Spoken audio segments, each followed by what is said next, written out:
After-school daycare is just about over for Antonio and Katie. They've had a pretty good day. Their mom should be here soon. But trouble's brewing at home. Kelvin came over. He didn't even call or check with Alicia. He wants to see his son. He's about the only bright spot in Kelvin's life. He resents the judge's visitation order telling him when he can see Antonio. Meanwhile, his part-time job has made it really hard to make the support payments he's supposed to, so Alicia's on her own, struggling to pay bills. Antonio is not here, so you can go back where you came from. I want to see him. He's my son just as much as he's yours. Antonio is going to a birthday party. You can't just show up any old time you want. You're lying. You're making excuses. You don't care nothing about our schedule, nothing about paying support. So that's how much you're going to see him. You can't do this to me. I can, and I am. Fathers don't appreciate the problems they cause when they show up unannounced or don't show up at all when they're supposed to. They think the mother's lying or intentionally withholding the child. Mothers then retaliate, telling the fathers, "This is my child." Fathers need to stick to the schedule so the mother and child are ready when he comes, lowering the tension level for everyone and making visitation go smoothly. Mothers, you need to remember, this child also has a father. Katie's mom and dad argue about how much time they get with their little girl. Seems like every time Jake wants Katie to spend the weekend, Whitney comes up with a reason why she can't go.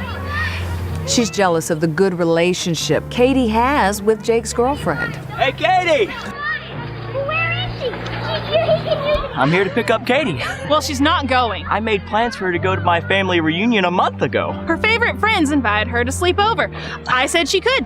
Besides, I'm sure you have someone else who can go with you. So that's the reason. I don't want her around Katie. They get along fine. She's telling her things, messing her up, and then I'm the one that's got to deal with She it. comes home happy, and you can't deal with that.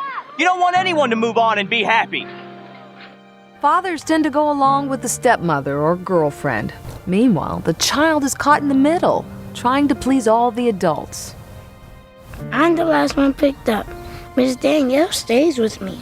She calls my mom a lot before she comes. I see my daddy one time in the summer. One time, he bought me ice cream. I like to see him, but Mommy gets so mad they start fighting. Why do they fight so much? I just want to play. Watching the anger and conflict between parents, it's really hard to see how anyone comes out a winner in that mess. But we all know who are the biggest losers when the fighting starts. Antonio and Katie. Parents often don't realize the potential negative impact on a child of having one parent absent from their lives. No matter how smart a child is, they're not capable of understanding conditions like alcoholism and broken adult relationships. Children inevitably believe there's something wrong with them. That's why mommy or daddy never comes to see them. This is true even when the custodial parent tells the child the absent parent does love them. When divorced couples or unmarried parents are allowed time with their children, many things have a strong chance of improving. How do you get along as parents for the sake of your child?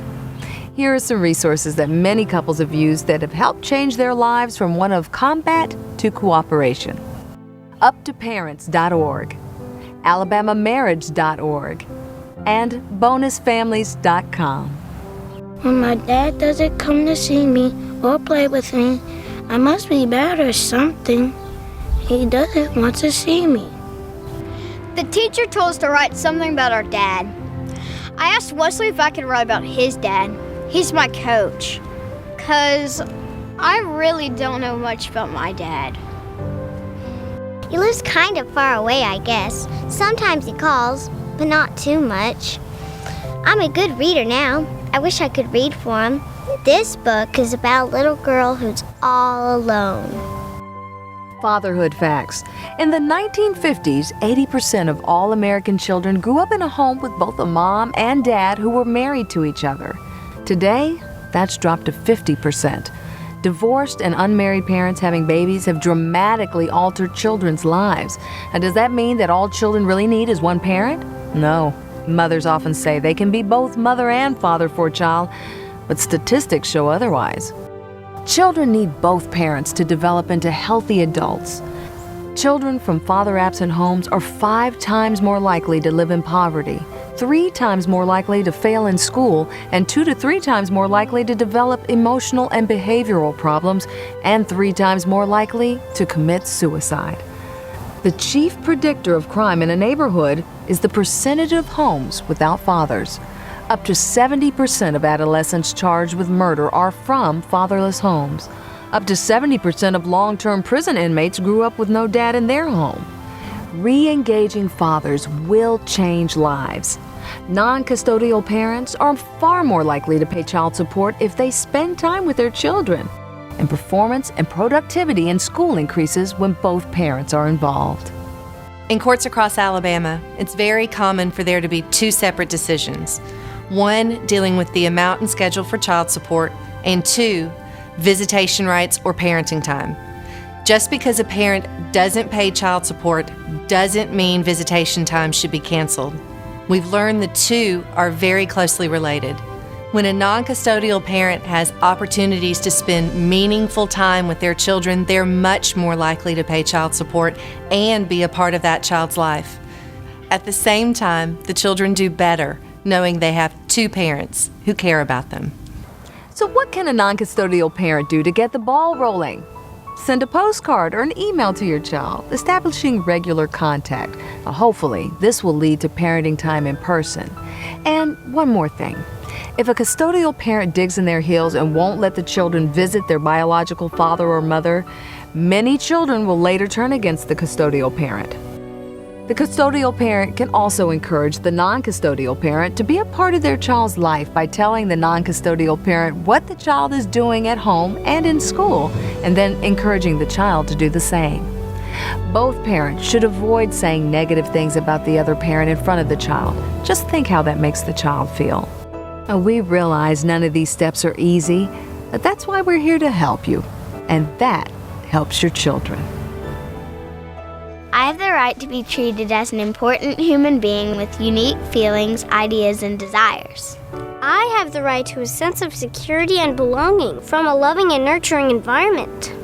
I have the right to a continuing relationship with both parents and the freedom to receive love from and express love for both. I have the right to express love and affection for each parent without fear of disapproval by the other parent. The right to grow and flourish in an atmosphere free of abuse and neglect.